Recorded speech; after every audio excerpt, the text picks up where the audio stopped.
gonna be a long day. This thing is completely trashed.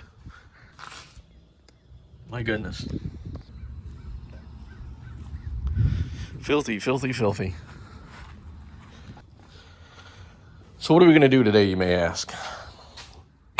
We're gonna try another belt. I put a new belt on, but it's still squealing, so we gotta check out the pulley. So we're gonna put a new one of those on. We've got a whole checklist of things to do today.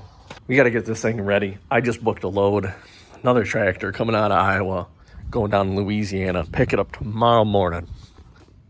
Super hot, super humid. The storms have been just relentless around here. That damn thing was way over there last night. Oh, that's enough. We got that moved back. Snuff jib jabbing. We gotta get to work.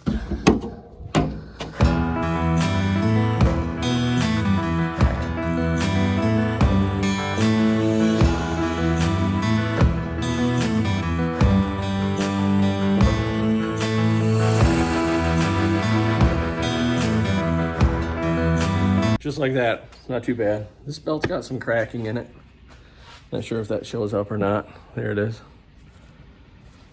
We'll see how if this works. You gotta check your pulleys though. We're gonna check them out, make sure they're spinning free. They're not wobbling, everything looks good. And put new belts on it, get her washed up, and keep on rolling. Also, always verify that the belts are the same length, number one. Number two, keep your old one. If something were to happen where these blow one on the road, your old one would get you to the truck stop.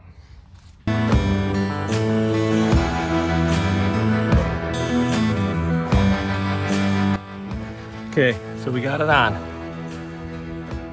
That belt's a little bit offline. That pulley was a little itty bitty wiggle to it, so I think that's going. I'm gonna have to get one of those too. That might be the issue there. You can see how it's tracking on that pulley. It's just a hair off, but the belt is perfectly in line with the pulley right there. So something may be goofy there.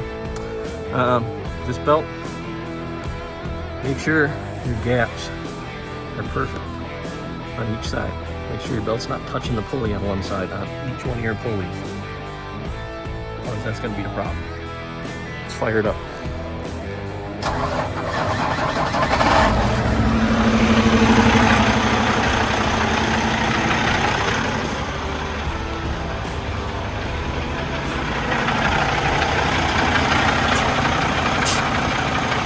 Tracking good.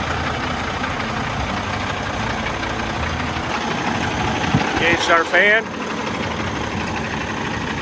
So I turn that fan on, make sure everything turns on and goes. All right, we should be in business.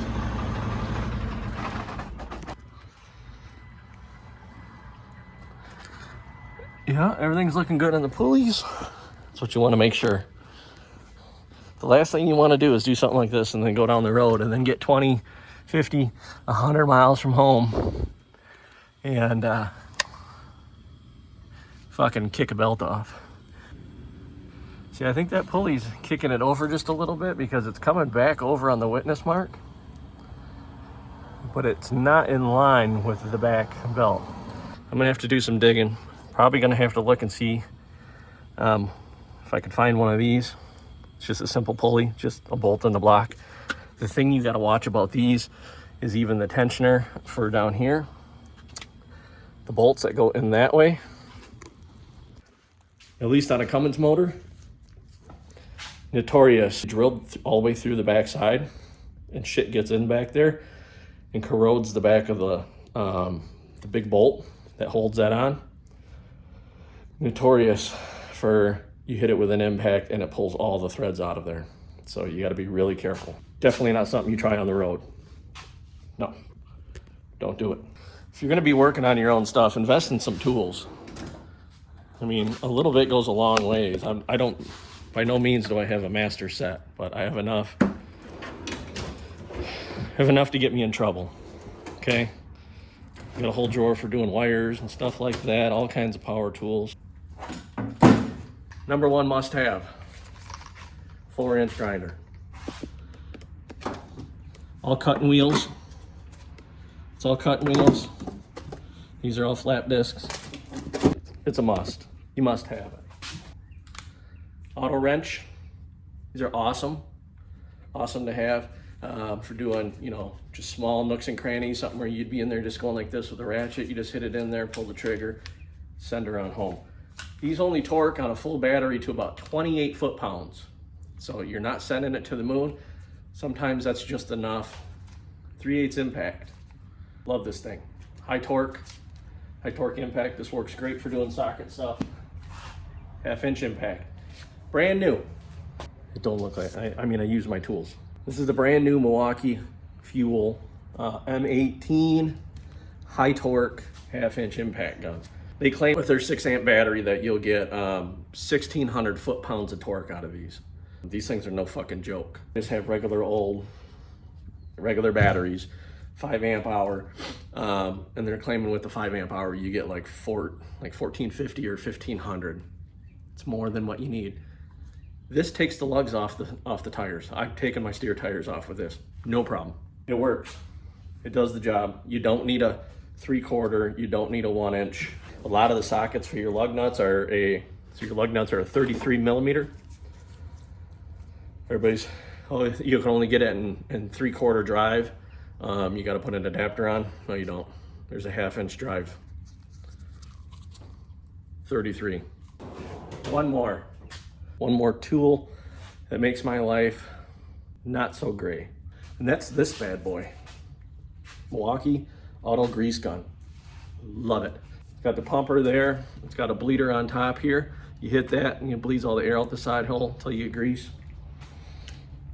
Love it. You can set it up. It's got a work light. You can set it up for multiple pumps, how many pumps you want it to do.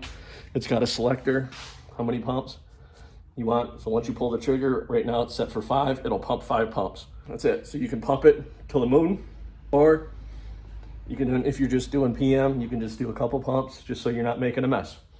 That's usually what I do. I have it about 5. Tie rods, you got the rubber boot. I try not to grease it till it comes out. What you want to do, because you're not helping yourself, what you want to do is you want to grease it till you see movement.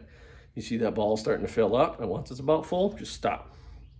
It don't need to come pissing out the side. It don't need to be fucking running down into the road on your tires, slinging up, getting on your paint. You're wasting it. That is a must.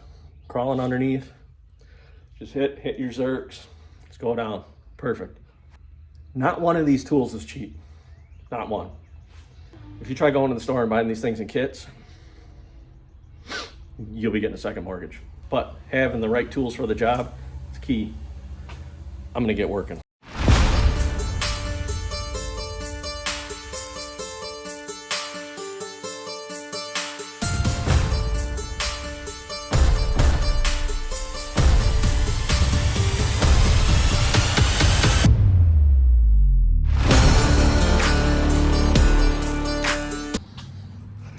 Well, there you have half of a wash. Still gotta do the other side. Not too bad. Not perfect. You can see the house. All right. She ain't perfect, but she clean. She clean. I gotta clean up the cap covers. Clean up the bumper as best I could for now. It's good enough. Look what shows up. All right, let's open these up. All right, let's see what we got. Let's see how these bad boys look. So these are all the lights that we just ordered. $500, well, $420. Trucks. Watermelon, 19 diodes with glass light pattern. It's called the Starburst. These are $40-something a piece. These got plastic on the back. Ooh, these are different. Bingo, that's low power. That's our blue. That's our low power. Let's do our high power. That's our high power. So that's what our strobes look like. And then our running lights go like that. And we flip it around to blue. Blue is always just crazy bright. Okay, well I pulled one of the bad ones out. This is the bad one. See, like, look how gnarly that gets. And this is what the back looks like. It's a clear epoxy, but then it just starts to separate right there. So the other one, I sealed it and it's doing great. It looks perfect. So this is a bad one. That's the comparison.